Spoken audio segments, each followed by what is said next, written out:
Le vent hurlait à travers la mer du Nord, portant avec lui non seulement l'odeur du sel et du bois, mais aussi la promesse du sang. Dans le brouillard, d'immenses navires à tête de dragon apparurent, leurs proues sculptées comme des bêtes, fendant les vagues avec une précision terrifiante. Sur leurs ponts se tenaient des hommes vêtus de cuir et de fer, les yeux brûlants de faim, non pas seulement pour l'or ou les terres, mais pour la gloire. Pour les habitants de l'Europe, ce n'étaient pas de simples pillards, mais des cauchemars incarnés. Des ombres surgissant sans prévenir, apportant le feu, l'acier et la mort avant de disparaître dans la brume. Et par un matin tranquille de l'an 793, ces ombres tombèrent sur Lindisfarne. Les chants des moines se changèrent en cris, les parchemins sacrés nourrirent les flammes, et les calices d'or destinés à Dieu devinrent des trophées de guerre. Ce jour-là, le monde comprit la vérité. La tempête venue du nord était arrivée. Et aucun royaume, aucune église, aucun roi n'était à l'abri. Le vent hurlait à travers les mers du nord, portant avec lui l'odeur du sel, du bois et quelque chose de plus sombre, la promesse de sang. Dans le brouillard, des têtes de dragons sculptées émergeaient, des navires comme les habitants côtiers n'en avaient jamais vu. Leurs proues, tordues en bêtes hurlantes, fendaient les vagues avec une précision terrifiante. Sur leurs ponts se tenaient des guerriers vêtus de cuir et de fer, les yeux brûlants de faim pas seulement pour la terre ou le trésor, mais pour la conquête. Les Vikings étaient arrivés. Pour les habitants de l'Europe, ces hommes n'étaient pas de simples pillards. Ils étaient des cauchemars incarnés. Leur réputation se répandait plus vite que les voiles qui les portaient, des envahisseurs impitoyables apparaissant sans avertissement, frappant avec feu et acier avant de disparaître à nouveau en mer. Et pour les villageois de Lindisfarne, ce cauchemar allait devenir réalité. Nous étions en l'an 793. Une matinée tranquille venait de commencer sur l'île sacrée. Les moines se déplaçaient en silence dans l'abbaye de Pierre, leurs chants s'élevant avec l'aube, les mains serrant des textes sacrés. Ils n'avaient ni armes, ni défense, ni soldats pour les protéger. Leur seul bouclier était la foi. Mais la foi n'arrêterait pas ce qui allait arriver. Les dracars raclaient le sable. Les assaillants bondirent dans le surf, les haches scintillant dans la lumière pâle. Leurs cris de guerre brisèrent le calme du matin. Pour la première fois, les moines levèrent les yeux de leur prière et virent la mort courir vers eux. Les portes de l'abbaye explosèrent. Le chant se transforma en cri. Des parchemins, accumulés pendant des siècles, furent déchirés et jetés dans les flammes. Des calices en or, destinés à la communion sacrée, furent volés comme trophées. L'air se remplit du crépitement du feu, du choc de l'acier et des cris des mourants. Ce n'était pas une attaque ordinaire. C'était un message. Le monde de la chrétienté comprit désormais que les hommes du Nord étaient venus pour rester. Mais qui étaient ces guerriers ? Pourquoi quittaient-ils leur terre gelée pour semer la terreur à travers l'Europe ? Pour le savoir, il faut monter à bord de l'un de leurs navires, sentir la morsure du vent du Nord et regarder dans le cœur des hommes qui devinrent légendes. Les Vikings étaient nés de terre rude, Norvège, Danemark, Suède, où les hivers étaient longs et impitoyables, et la survie exigeait de la force. Leurs maisons étaient sculptées dans le bois et la pierre, mais leur vie était sculptée dans la lutte. Les enfants étaient élevés pour endurer la douleur, combattre, et croire que la gloire au combat était plus grande que la vie elle-même. Pour eux, mourir avec honneur n'était pas une fin, c'était une porte vers le Valhalla, le hall des dieux. Cette croyance les rendait intrépides. Là où d'autres armées combattaient pour survivre, les Vikings combattaient pour être mémorisés. Chaque raid, chaque bataille n'était pas seulement pour l'argent ou la terre, c'était pour l'immortalité dans le chant et l'histoire. Leurs armes étaient simples mais mortelles. La hache, assez légère pour être maniée rapidement, assez lourde pour fendre les os. L'épée, rare et précieuse, souvent transmise de génération en génération. Le bouclier, non seulement pour la défense mais aussi pour l'attaque, fracassant des visages avec une force brutale. Et par-dessus tout, leurs navires, leur plus grande arme. Les dracars étaient des merveilles d'ingénierie pour l'époque. Fins, rapides et à fond peu profond, ils pouvaient fendre la haute mer et glisser sur les rivières avec aisance. Ils donnaient aux Vikings le pouvoir d'apparaître là où personne ne les attendait, profondément à l'intérieur des royaumes qui se croyaient à l'abri. Aucun château, aucune abbaye, aucun village n'était hors de leur portée. Pour ceux qui vivaient dans la peur d'eux, les Vikings étaient des démons. Mais pour eux-mêmes, ils étaient explorateurs, commerçants, agriculteurs et rêveurs. Ils construisirent des colonies en Islande, tracèrent des routes au Groenland et touchèrent même les rivages de l'Amérique du Nord des siècles avant Christophe Colomb. Ils étaient plus que des pillards. Ils étaient des bâtisseurs de légendes. Pourtant, dans ces premières années, c'était le sang et le feu qui les définissaient. Chaque raid laissait des cicatrices, non seulement sur la terre, mais dans l'imagination d'un continent entier. Les rois tremblaient, les églises renforçaient leurs murs et des villages entiers abandonnaient les côtes pour fuir à l'intérieur des terres. Mais les Vikings revenaient encore et encore comme des vagues d'une tempête inarrêtable. Et à chaque raid, leur puissance grandissait. Leur appétit se renforçait. Leur légende se répandait. Mais les raids n'étaient que le début. Bientôt, les Vikings feraient plus que brûler des villages. Ils défieraient des rois. Ils réclameraient des couronnes. Ils sculpteraient des empires entiers sur les os de l'Europe. Et au cœur de tout cela se trouvait une question qui résonnait dans chaque royaume qu'ils touchaient. Comment combattre des hommes qui n'ont pas peur de mourir? La réponse allait façonner le destin des nations. L'Europe pensait que les raids passeraient, que les hommes du Nord pilleraient leurs villages côtiers et disparaîtraient dans la brume. Mais les Vikings n'étaient pas satisfaits de victoires éphémères. Ils avaient goûté au pouvoir et en désiraient davantage. Au milieu du IXe siècle, leurs navires ne frappaient plus comme des ombres pour disparaître ensuite. Ils venaient en vagues, des flottes entières de dracars remplissant l'horizon, transportant des milliers de guerriers. Ils ne se contentaient pas de piller, ils conquéraient. Les villages devenaient des forteresses. Les forteresses se transformaient en colonies. Bientôt, les Vikings n'étaient plus seulement des pillards. Ils étaient des dirigeants. À travers l'Angleterre, la tempête s'amassait. Les royaumes anglo-saxons autrefois unis se fracturaient sous la pression. Wessex, Mercie, Northumbrie, tous tremblaient alors que la grande armée païenne balayait la terre. Les Nordiques avaient traversé la mer, non pas seulement pour l'argent, mais pour la terre. Ils cherchaient à planter leurs bannières sur des terres étrangères et à les faire leurs. Les moines écrivaient sur le feu dévorant les abbayes, sur des guerriers au visage peint et aux peaux de loup hurlant comme des bêtes. Mais ils écrivaient aussi sur des négociations, sur des chefs vikings exigeant des tribus, le Dangeld, un impôt payé en argent pour acheter la paix. Les rois faisaient face à des choix impossibles, résister et risquer la destruction, ou payer et espérer que la marée tournerait. Quoi qu'il en soit, les Vikings s'enrichissaient, devenaient puissants et audacieux. Mais ils n'étaient pas seulement redoutés. Ils étaient admirés. Leur courage était inégalé, leurs navires sans rival et leurs chefs, des hommes comme Ivar le Désossé, Halfdan Ragnarsson et Guthrum aussi rusés que cruels. Prenez Ivar. Né avec des jambes tordues, incapable de marcher, certains l'abandonnèrent comme inutile. Pourtant, Ivar prouva que son corps était faible, mais son esprit était une arme plus tranchante que n'importe quelle lame. Transporté au combat sur un bouclier, il devint l'un des chefs vikings les plus redoutés de l'histoire, orchestrant des campagnes avec une précision glaciale. Ses ennemis l'appelaient monstre. Ses partisans l'appelaient un dieu parmi les hommes. Et tandis que l'Angleterre brûlait, de l'autre côté de la mer, en France, l'histoire n'était pas différente. La Seine devint une autoroute viking.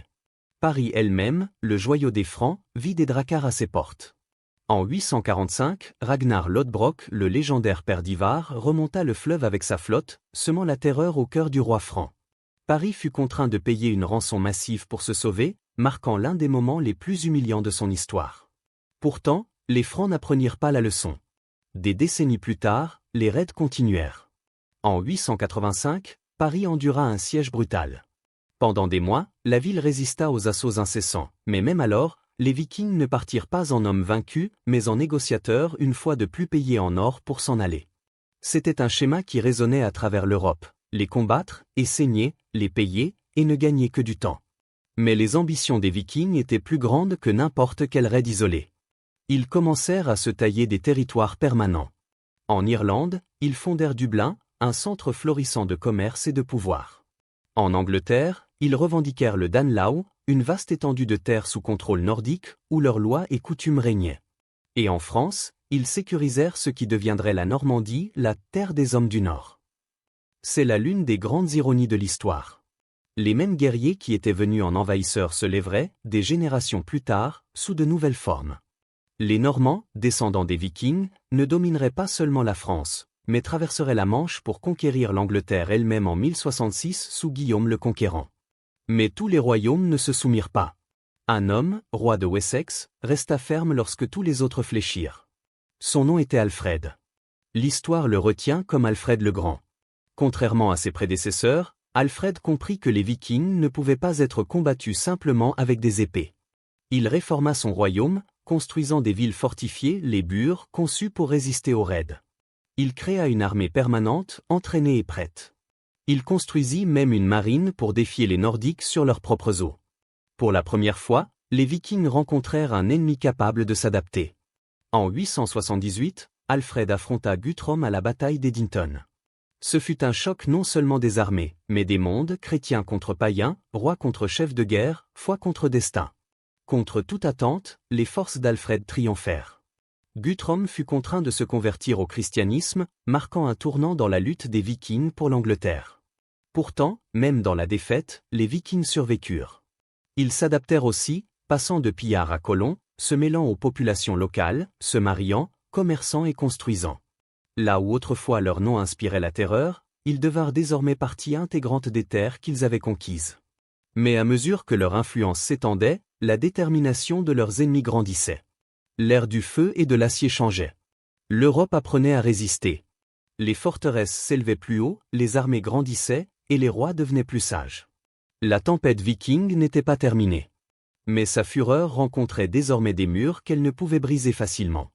Et à l'aube du Xe siècle, la question n'était plus de savoir si l'Europe pouvait survivre aux Vikings, mais si les Vikings pouvaient survivre à la puissance croissante de l'Europe. Pendant près de 3 siècles, les Vikings régnèrent sur l'imagination de l'Europe. Pour leurs ennemis, ils étaient des ombres sur la mer, des démons incarnés, des dieux de la guerre. Mais aucune tempête ne dure éternellement. Et à l'aube du XIe siècle, l'ère viking commençait à s'éteindre. Les raisons étaient nombreuses. L'Europe n'était plus la terre fracturée qu'elle avait été. Les rois devenaient plus forts, des châteaux s'élevaient en pierre et les armées devinrent organisées et permanentes. Les anciennes défenses qui s'étaient jadis effondrées devant les Nordiques tenaient maintenant bon. Les villages furent fortifiés. Les églises construisirent leurs propres tours. Ce qui avait été autrefois une proie facile devenait désormais des batailles coûteuses et sanglantes. En même temps, les Vikings eux-mêmes commencèrent à changer. La faim qui les avait autrefois poussés à traverser les océans fut tempérée par la colonisation. Ils n'étaient plus seulement des pillards, ils étaient agriculteurs, commerçants, dirigeants. Ils avaient façonné de nouveaux foyers en Angleterre, en Irlande, en France et au-delà. Mais avec la terre vinrent les racines, et avec les racines vinrent les responsabilités. Un fermier ne peut pas partir à la guerre quand les champs exigent sa main. Un dirigeant ne peut pas abandonner son trône pour des raids sans fin. La religion aussi commença à transformer leur monde. Le christianisme se répandit vers le nord, non pas par les épées mais par les missionnaires et les rois désireux d'unir leurs terres. Lentement, les anciens dieux Odin et Thor cédèrent la place à la croix. Et avec la conversion vinrent de nouvelles lois, de nouvelles alliances et une nouvelle identité. Être roi chrétien signifiait appartenir à l'Europe, et non plus la piller. Pourtant, avant que le rideau ne tombe, les Vikings allaient écrire un dernier chapitre de gloire. En 1016, un prince danois nommé Knut monta sur le trône d'Angleterre. Pas en pillard, mais en roi. Il forgea l'empire de la mer du Nord, unissant le Danemark, la Norvège et l'Angleterre sous sa gouvernance. Pendant un bref instant, le rêve d'un empire viking devint réalité. Mais il était fragile. Après la mort de Knut, il s'effondra. Les marées de l'histoire ne permettaient pas sa pérennité. Et puis vint 1066. L'année qui changea tout. Cet automne-là, 2 héritages vikings s'affrontèrent sur le sol anglais. Harald Hardrada, roi de Norvège et l'un des derniers grands guerriers vikings, navigua avec une flotte massive pour revendiquer la couronne d'Angleterre. Son invasion rencontra la résistance à Stamford Bridge. La bataille fut brutale, mais les Anglais, dirigés par Harold Godwinson, frappèrent avec férocité. Harald tomba, transpercé par une flèche, son rêve de conquête mourant avec lui. Quelques semaines plus tard, un autre descendant des hommes du Nord traversa la Manche, Guillaume, duc de Normandie. Ses ancêtres avaient été jadis des pillards vikings qui s'étaient installés en France, recevant des terres en échange de la paix. Maintenant, en tant que Normands, ils n'étaient plus des étrangers mais une nouvelle puissance à part entière. À la bataille de Hastings, Guillaume battit Harold et s'empara de la couronne d'Angleterre. C'était poétique. L'ère viking se termina non pas par un raid, mais par un couronnement. Non pas dans le feu et le pillage, mais dans l'Empire.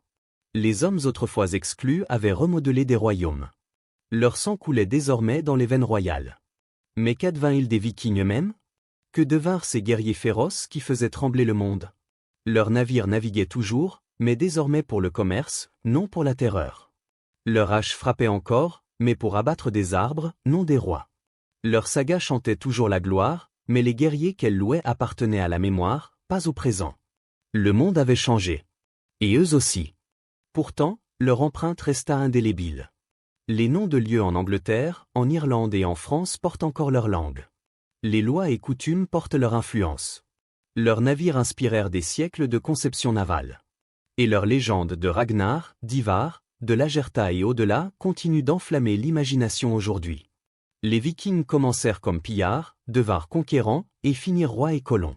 On les craignait comme des monstres, mais on se souvient d'eux comme des pionniers. Ils apportèrent la mort, oui, mais aussi le commerce, l'exploration et les échanges culturels. Ils propulsèrent l'Europe dans un nouvel âge, tout en disparaissant dans l'histoire. Et peut-être que c'est là leur plus grand héritage. Non pas le sang qu'ils versèrent. Non pas les royaumes qu'ils brûlèrent. Mais le rappel que même la tempête la plus féroce doit finir. Que chaque ère de terreur devient mémoire. Que des hommes qui semblaient autrefois des démons peuvent devenir des ancêtres, leur nom gravé à la fois dans l'horreur et l'honneur. Aujourd'hui, nous regardons leurs dracars et leurs sagas, leurs mythes et leurs batailles, et nous voyons plus que la violence. Nous voyons la résilience. Nous voyons l'ambition. Nous voyons le désir humain inébranlable de donner un sens à un monde brutal. Les moines de Lindisfarne y voyaient des démons. Les rois d'Europe y voyaient des ennemis. Mais l'histoire voit plus loin. L'histoire voit les Vikings tels qu'ils étaient vraiment, ni monstres, ni dieux, mais des hommes. Des hommes qui brûlèrent, bâtirent, saignèrent et crurent. Des hommes dont l'ombre s'étendit sur les siècles.